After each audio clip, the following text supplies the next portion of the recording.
Okay, friends, hello and good afternoon.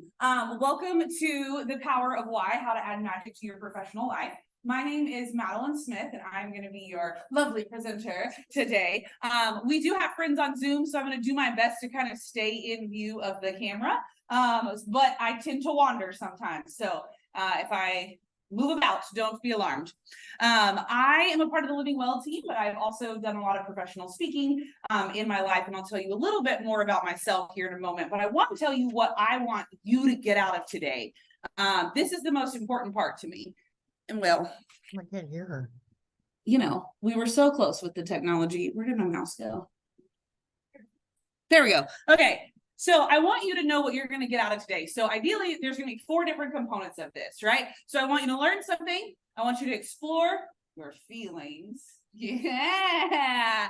Or then we're going to apply that knowledge, and then we're going to create a plan to do something when you leave, right? So I love coming to events like this, whether it's wellness fairs or it's conferences or a keynote speaker, but all of it is for naught if you don't do anything with it at the end, right? How many times have you gone somewhere and you've taken really good notes or you felt really inspired, and then you go home and you never look at that conference notebook again, or it ends up on a shelf in your office or your cubicle, and you find it 4 years later when you move offices, right? I don't want that to be your experience today. I want you to be able to leave with an action plan of something that you can do as soon as you walk out of these doors, so that this was for something, right?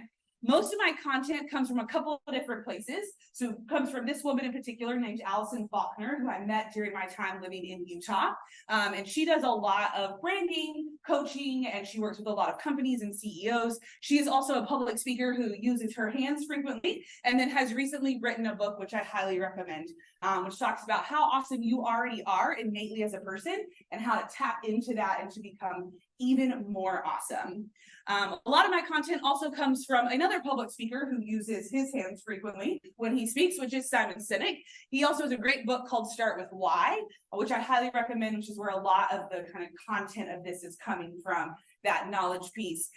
He also has a TED Talk about starting with why. So if you're not much of a reader and you're like, I'd rather watch a quicker video, you can find that on YouTube. It's a little old as far as like the vibes of the video, but the content is still really good. The other person that a lot of this information is coming from is me, who's another public speaker who uses her hands, but has not yet written a book. So perhaps one day. A lot of this comes from me applying this into my life. So most of this content came from my first experience with Allison, probably 6 or 7 years ago. That's not right. It's probably 8 or 9 years at this point. And then how I've applied that in my life and in my career in higher education. So I have one request right now, and I'll have another request later. So I have one request, that throughout this presentation, as I'm sharing information with you, that you will channel your inner Missy Elliott. And at any point, if you're thinking to yourself, I already know this, I've already heard this, none of this applies to me, I would like you to take that thing, put it down, flip it, and reverse it, as Missy tells us, right? Because again, it happens a lot. We go to a lot of presentations and we think, I've already heard this, or this doesn't apply to me, or I don't have a sparkly jacket, so there's no way this could happen in my life, right? I promise you it can. Now, it's not going to look the same way that it looks for me, and it's not going to look the same way that it looks for your neighbor, or for maybe even some of the examples that I share, but there is value in this, right? So when that negative narrative starts to come in, we're going to put that thing down, flip it, and reverse it, and we're going to say, what can I learn from this? What does apply to me, right? So let's jump into it. Let's jump into this first part. We're going to learn. So we're going to talk about branding principles. So we're going to talk about these concepts that companies and services have used, and kind of what is branding? What does it mean? Why is it important? And then we're going to transition into how does that work for you? How does that give you magic? Because that's where the magic is in that branding. So I think the first thing when you talk about branding is you have to talk about branding versus marketing, right? Those two words very often go together. They are not the same thing. So in branding, this is really about the personification of a company or a service, right? Most of us in higher education are likely providing some type of service, right? So I'm not talking branding A&M. I'm not talking branding HORE or college of education or wherever you might be from. I'm talking about you as an individual, right? So that's what we're going to focus on today is your branding and how that can work within what your sort of confinement sounds really negative, but that's the word that's coming to mind. The confinements of whatever your role might be within this particular college or school or role within campus, right? Because A&M has its own brand that we're not really allowed to go very, very far away from, but you as an individual providing a service to either employees, staff, faculty, students on campus, you get to have a brand as well. So this is about feelings. This is about more than what that service is, but how people feel when they receive that service from you, right? So I like to compare it to Chick-fil-A. It's not the chicken nuggets, it's the my pleasure experience, right? So that's their brand, right? Marketing, however, marketing is more your numbers, right? This is how you market that. This is those like how many commercials does Chick-fil-A want to show during one specific football game? Not necessarily the content of the commercials, but how many. That's your marketing, right? Your marketing is going to be those tactical goals. This is that very tangible thing. This is not my area of expertise. I don't know. I don't know the numbers. Math is hard, and I do not conceptualize all of these things. This is where we're going to stay for today. We're going to look at that branding, right? So why is it important? Why does it matter? So these are kind of the four big components of why it's so important. Number one, everybody is overstimulated and every type of information that we receive is oversaturated, right? I saw a bunch of you go, oh my gosh, yes. Right? You nodded your head immediately. So we're overstimulated and we're oversaturated. And when we're having to make choices as our individuals, right? Just think about it. When you have to choose between, I want chicken nuggets, where do I want to go today? There's a lot of different places to get chicken nuggets. I love chicken nuggets. There's a lot of different places to get chicken nuggets, right? So you're starting to think, where do I want to go?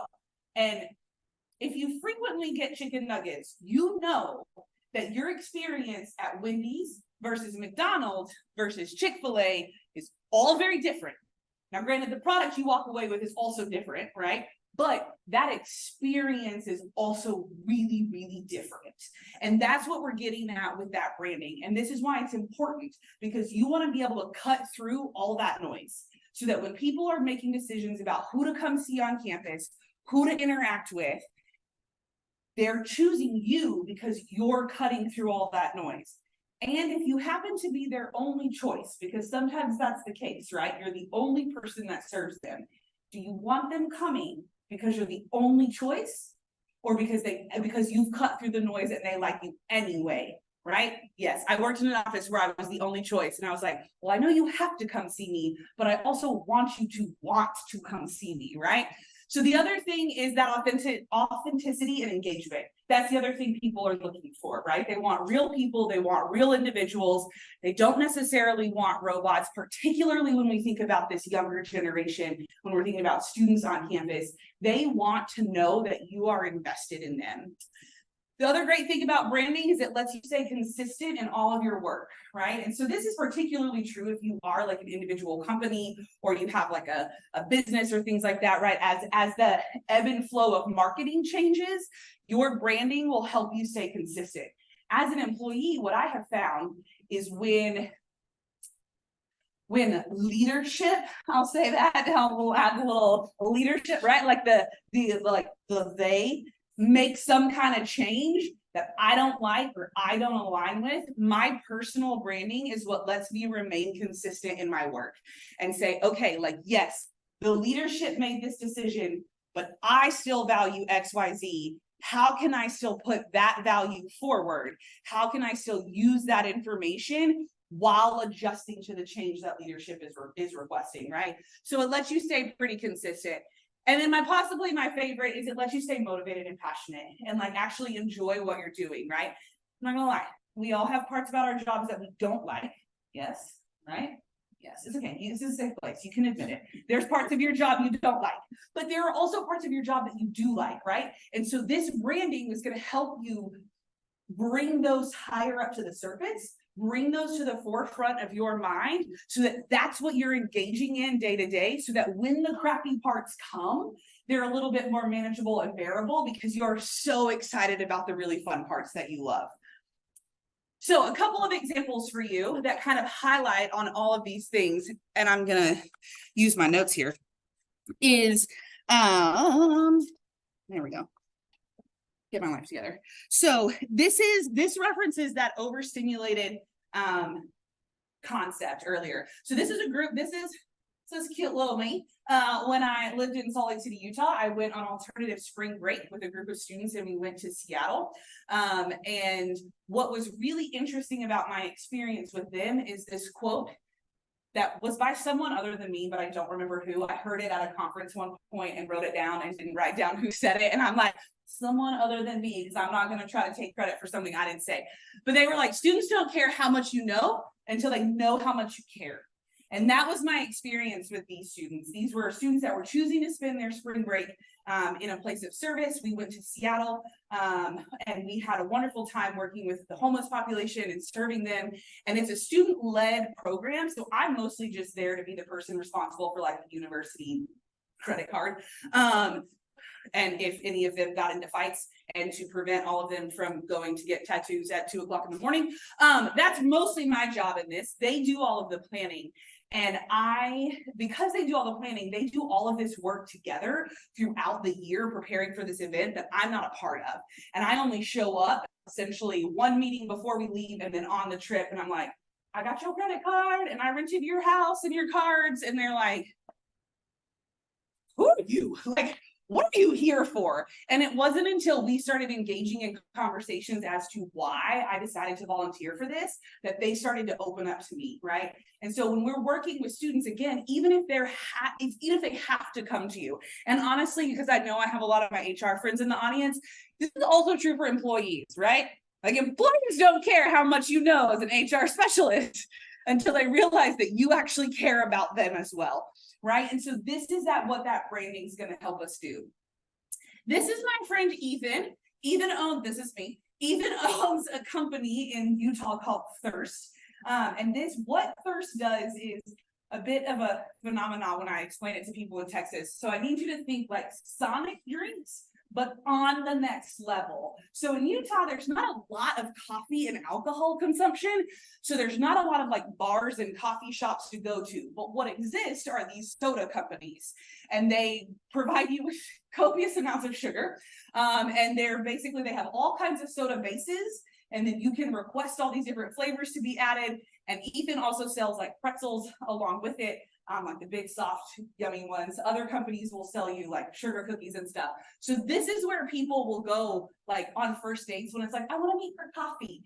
You meet for soda most of the time in Utah. But Ethan was a student at the University of Utah and created this company in theory for one of his business school projects, and then said, this is a good idea, and made a business out of it.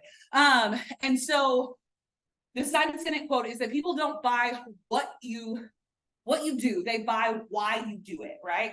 And so the reason I love using Ethan for this example is there's a number of these companies in Utah. So there's Thirst, Sodalicious, Twisted Sugar, Fizz, Bubble Pop. I think there's like 3 or 4 other ones.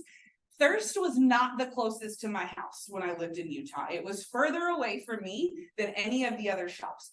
But I preferred to drive to Ethan's shop to get my sugar fix, my sugar high, because of why him and his team did what they do. So their tagline and their slogan is happy drinks, happy treats.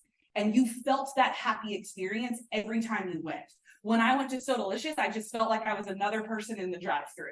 And it was like, just get this person through, get them out, move on. When I went to Ethan, not only did I get soda, but I got like a, hey, how are you? Oh my gosh, it's so good to see you. I frequented, so they knew my face.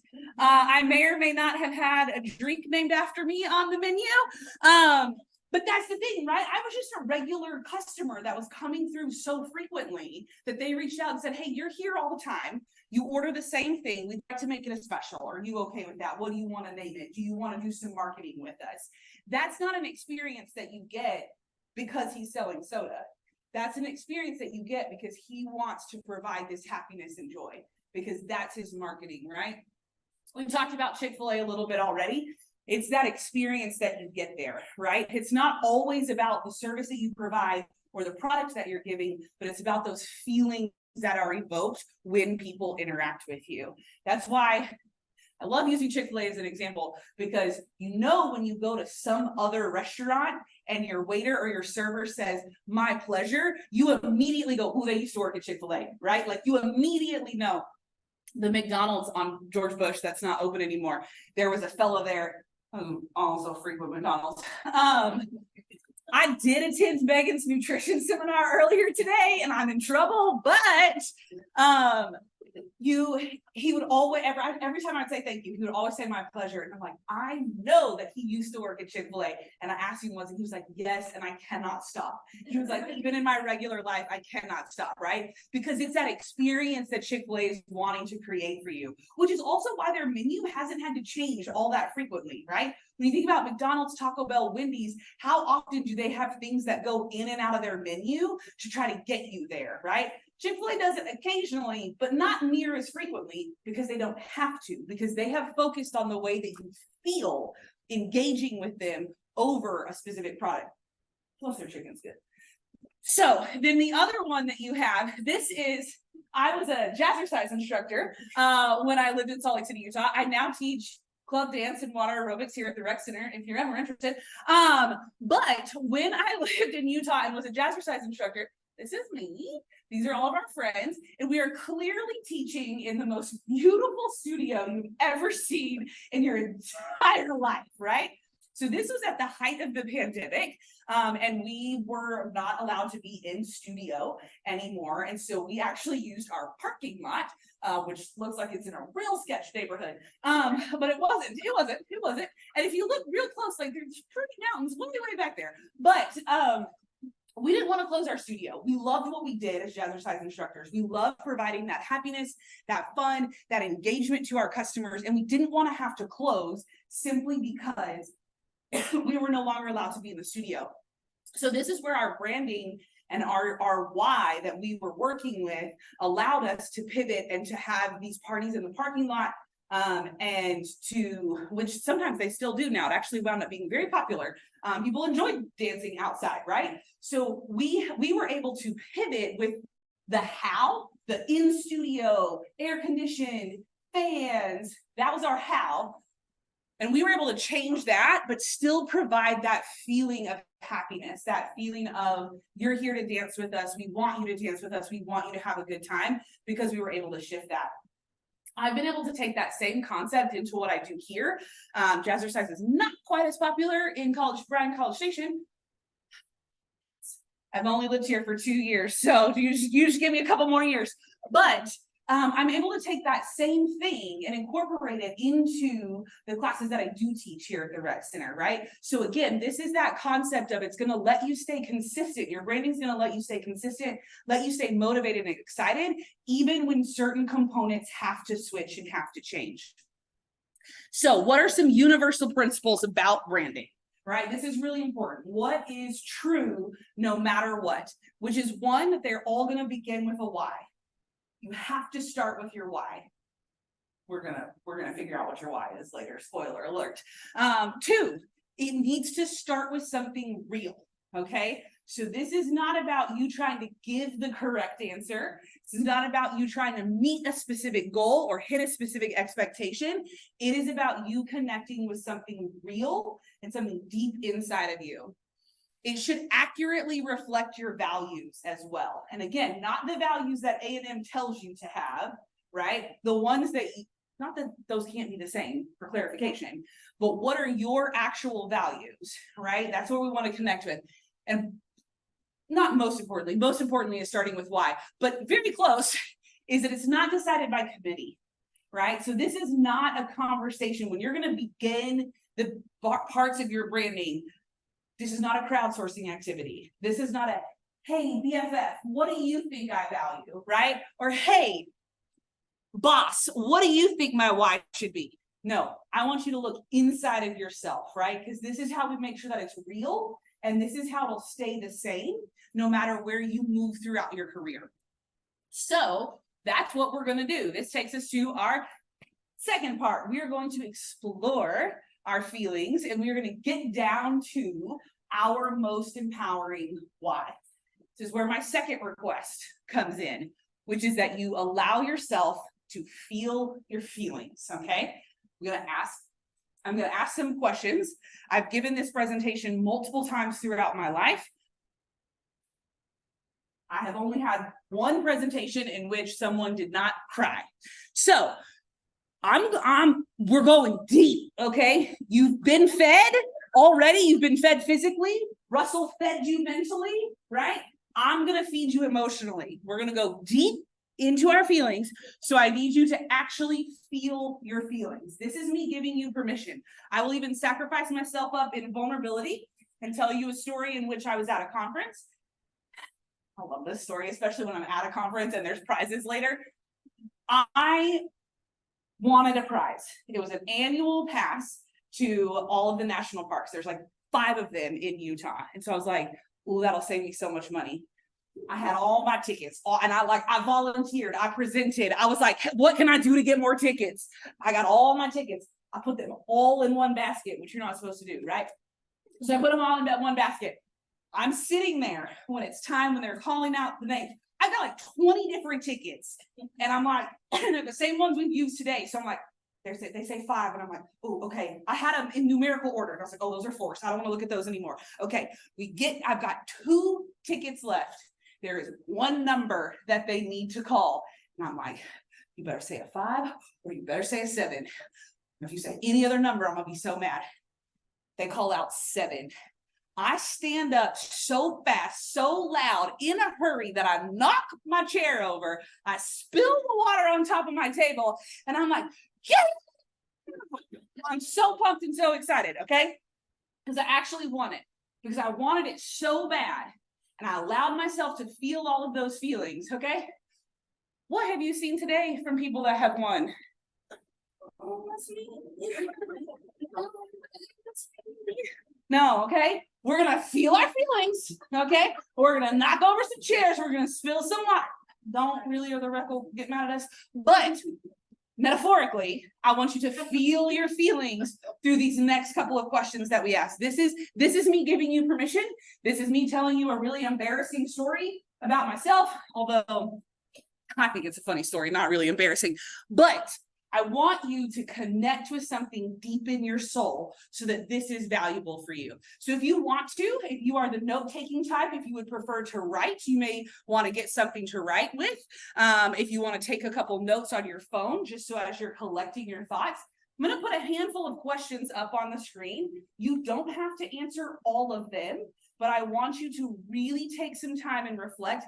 I'm going to actually be quiet. Shocker, so that you can actually think and reflect on what these mean for you. Don't let it be more complicated than it is, right? Don't start, because I always have people that are like, well, in like my personal life, but then in my work life. No, you as a whole person. Those are not separate people. Personal self and work self are not separate people. Now you might cuss a little less at work, but or more. But you're not separate people, right? Those core values, those core desires are the same, regardless of whether you're interacting with kids or grown-ups or students or staff or faculty, right? So don't get in your head about it. Get in your heart about it. Yes? Okay. So I'm going to be quiet. I'm going to give you some time to read the screen, to jot down some stuff, just things that are coming up for you. Let them be real. Let them be real.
I know that's not a ton of time to get deep into your feelings, but I just realized what time it was and where I'm at in my presentation.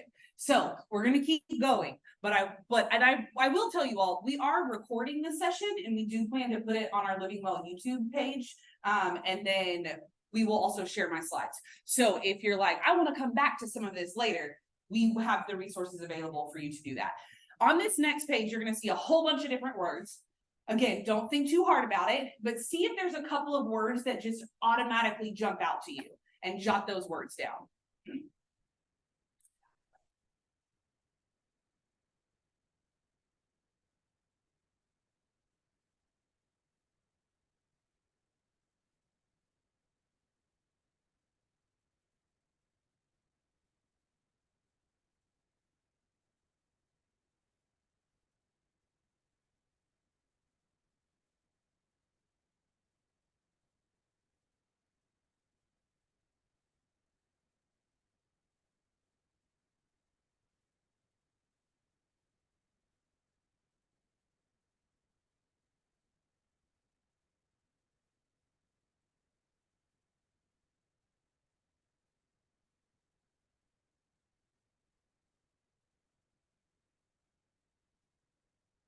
Okay, again, I know I didn't give you a ton of time, but I would normally ask you to share with me what kind of themes that you're seeing, but for sake of time, I want you to see what you're seeing yourself, right? Like what words were repeated. Maybe there were some words that you used to answer the questions that also match the words that jumped out at you. Or maybe you're seeing things like caring, compassionate, kind. Maybe you're seeing things like motivate, lead, guide, right? Like what are some of those things that you're seeing in the things that you answered? And some of those questions, maybe even just some of the feelings that you're having right now, right? So I want you to think about that, especially as we talk about what are called the 8 core human needs.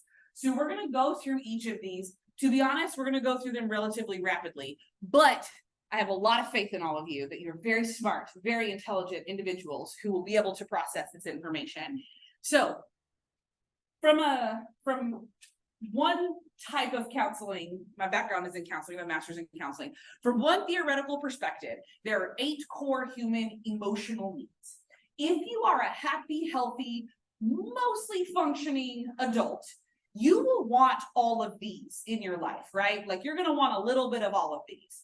There is likely 1 or 2 of them that you want a little more.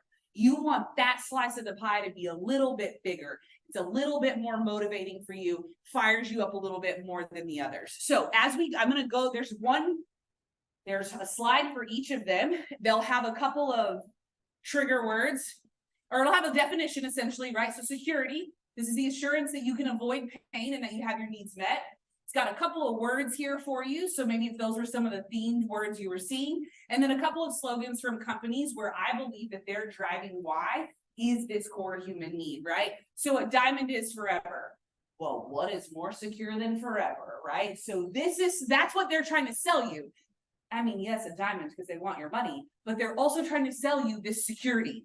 This idea that if you buy this particular diamond, this is DeBear's group, by the way, if you buy from them, that diamond will last forever. It will be the most secure thing that you could possibly have in your life, right? So if you're feeling drawn towards this and you're thinking, yeah, this is what I want, this might be that driving why for you. Another one is freedom. So again, the need for variety, for stimuli, for change. I see this one a lot, especially in young folks. Red Bull gives you wings, right? Think about their commercials where their cartoons are doing crazy things, right? It's this idea of they're not selling you energy drinks, they're selling you freedom through the energy drinks, right? Tracking? Okay, very good. Identity. This one's not my biggest, but it's my second largest. You don't wear a sparkling jacket in front of people and not think that you're special or unique, right? So this is big for me. So only you can be you. That's a slogan that Allison uses a lot. And so that is kind of her thing, is the idea that you are special and unique. And she sells you branding workshops. I come to you and give you presentations. I want you to come to my water aerobics class because it's more fun than anybody else's. It's not true. Damon's water class is also great, but this is because it's coming from my belief that I matter and I'm special and I'm unique and I can give you something that nobody else can give you, right? And that you can give the world something that nobody else can give. I often have a lot of people that are hesitant to choose this as their driving force because they feel narcissistic. Thinking, right? Like a lot of people will be like, man, I really like that, but like, I don't want to be that selfish jerk that says I'm special. This is not narcissism, right? This is not narcissism. This is not saying like, I am better than everybody else. This is saying I have something that nobody else has. And I firmly believe with every bone in my body and the bones of the human I'm growing, so 2 for 1 special, that you, each and every one of you, has something that the world needs that nobody else can give the world. You have something, and you may not feel like that every day. But I promise you, the way that you say, even if you're like, well, what I want to do, somebody else is already doing. But I promise the way that you say it is going to connect with somebody.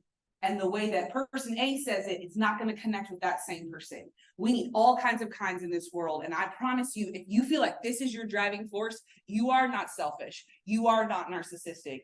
You understand your power and you understand the value you have to give to the world. Connection.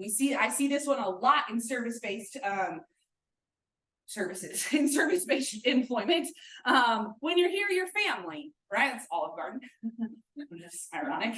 But when you're here, your family, right? They're not selling you breadsticks. They're selling you family camaraderie and connection through breadsticks, which is a great way to do it, in my opinion, right? So this is that need to connect people, to connect to other people, to create safe places for people to hold on to ideas, to bring them forth in the world.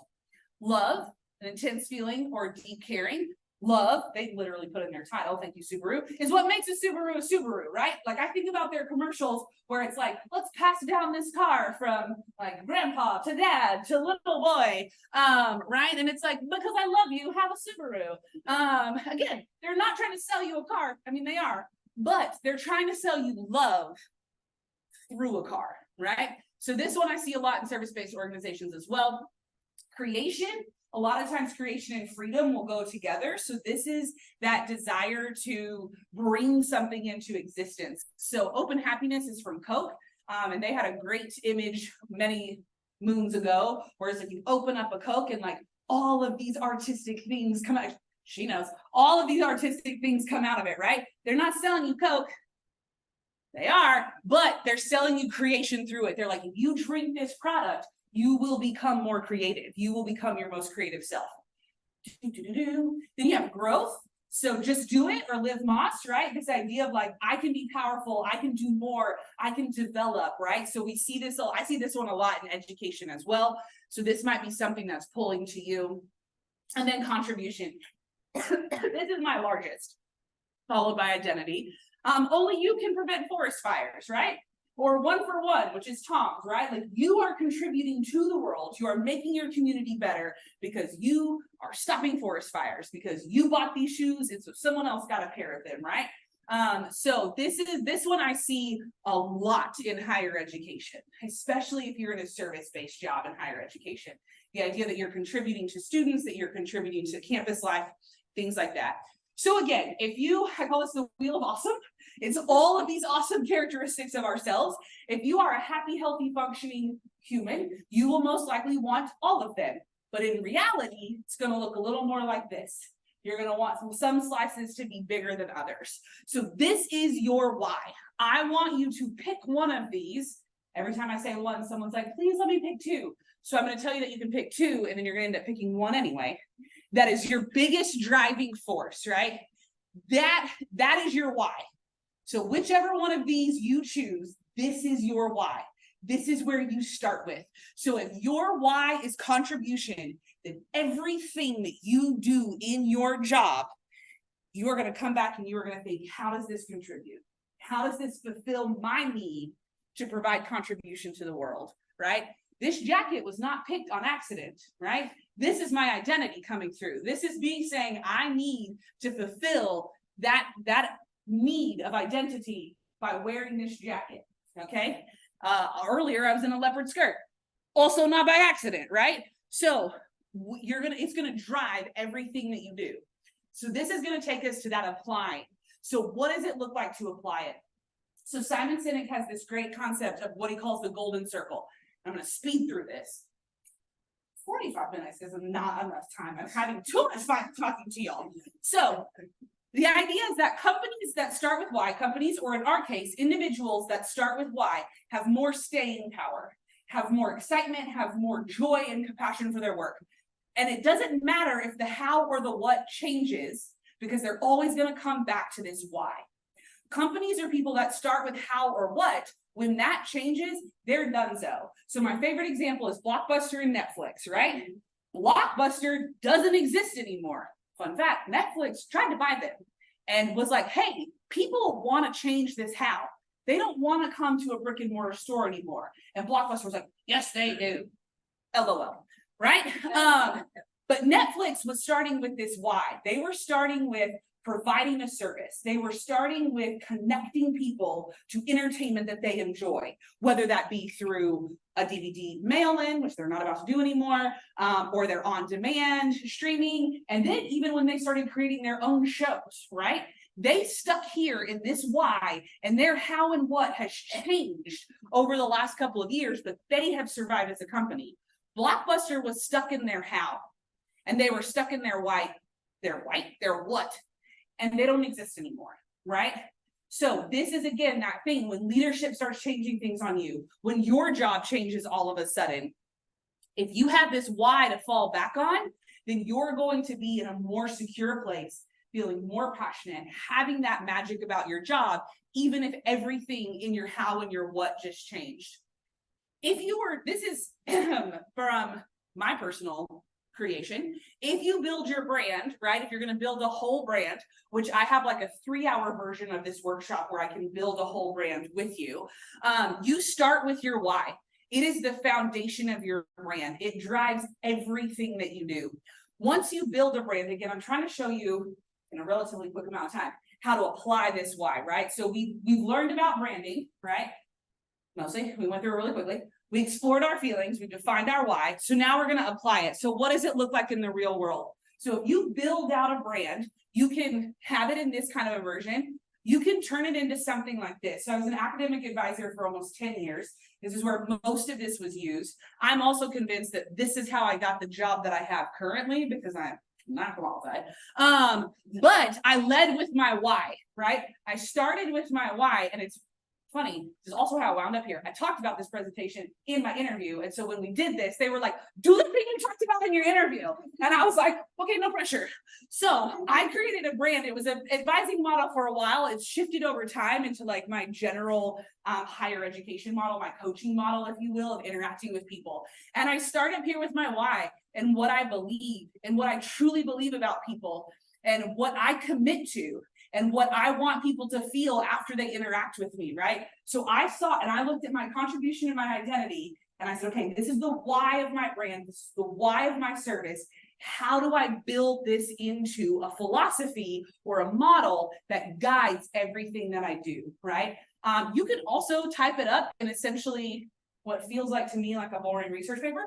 But if you are in the advising community, that's very often what they want. So I took that same content and I wrote it out like this. And I said, okay, this is how it applies. And I connected it to advising research as well. So if you need a philosophy in your job, if you need a mission statement or anything, starting with why is how you get there. And then you live by this always, even on the crappy days, even when you're interacting with the person you don't want to interact with, even when you're answering the 5th email with the line, per my previous emails for that day, right? Even when you're doing the crappy parts that you don't want to do, you come back to your philosophy, to your model, you come back to your why, and that is how you add magic every single day. And I know it sounds cheesy, I get it, particularly from a girl in a sparkly jacket with balloons beside her, but it's real. I've been doing this and implementing this for the last 8 to 9 years, and it has changed everything that I do. Speaking of doing, now is your time to decide, right? All of this content that you've just gained, a lot of you are taking notes. I've seen your faces because I'm really good at watching the audience. A lot of you have gone, aha, and you've had what I call a little aha moment where something clicked for you, right? I don't want you to lead with that. So this is a quote from Allison, where she took a quote from RuPaul, where she says, insight is cute, but action is drop dead gorgeous. And I don't know about you, but I'm not trying to be cute. I'm trying to be drop dead gorgeous, okay? Okay? So all the insight that you've had today, those aha moments, that deep feeling, every note that you've taken, I want us to turn it into action. So I want you to keep jotting down your notes wherever it might be. And I want you to think of, now that you know your why, what are you going to do next, right? Are you going to change your email signature? Are you going to change the decorations in your office? Are you going to go home and try to write a philosophy for your job? Are you, someone's like, no, which is totally fair. You don't have to, right? Right? You don't have to. But maybe it's taking a look, and I talk about email signatures and office space all the time. We spend a ton of time in our offices, right? Almost as much time, if not more, than we do at home. Does it reflect your why? Does the space that you're in reflect your why? Not only for you, but people that come into your space, right? So I want you to think about what you're going to do next. Then I want you to think about one thing that you are going to immediately implement when you leave here. So maybe that is, I'm going to tell a friend. Maybe that is, I am never going to go to one of Madalyn's presentations ever again. Maybe it is, I'm going to go on Amazon and buy that sparkly jacket. I don't care. This is where I got it. I don't care. I don't care what your next immediate action is, whether it connects to our content or it's like, I'm going to take a nap, right? I just want you to know, what are you going to do with your why? And then what are you going to immediately implement when you've left here? If you are interested and you want a little more from me, or your team wants a little more from me, I do provide this in many different forms. So this was about a 45-minute presentation, which is not nearly enough time to go through. So if you would like me to come to your office or to your space and provide a lot of excited hand movements, I would happily do that. And also I provide this anywhere from like a 1 to 3 hour workshop, or even a half-day workshop to potentially build that entire brand for you. So that's my email address. If you want to contact me, it's something we can schedule. If it's something you're interested in, it's maybe even something we could put on as a Living Well program for you guys to attend. If this is something that you are interested in doing. I know I ran through this content very, very quickly, and I wish that I had even more time to dig into it with you. But I hope that you found something extraordinarily valuable from this, because what we need in the world is people that are waking up ignited by what they do, right? And this is how you do it, is you start with that why, and you let that why lead every single thing that you do, and you will become more alive. You will enjoy your job, and that is what we want from you. I do not technically have time to take questions from the audience, and I'm not going to be that person. I'm the last event for the day, which means you either die the hero or you talk long enough to become the villain. I'm not interested in that second point, but I will hang out after we do our giveaways. I will hang out in the room for a little bit longer. So if you do have any questions or concerns, you can absolutely come and see me. But I don't want to prevent you from moving on with your day. So Cassidy, are you doing our giveaways? Okay, perfect. So thank you so much for being here with me today. Oh. Cassidy and Belle are going to come up and do some giveaways. Now, remember, I want to see some excitement, if you would. Okay. And then after we do the giveaways, we'd love to get a picture of everybody that wins. And then I'll hang out to answer any questions or concerns that you guys might have.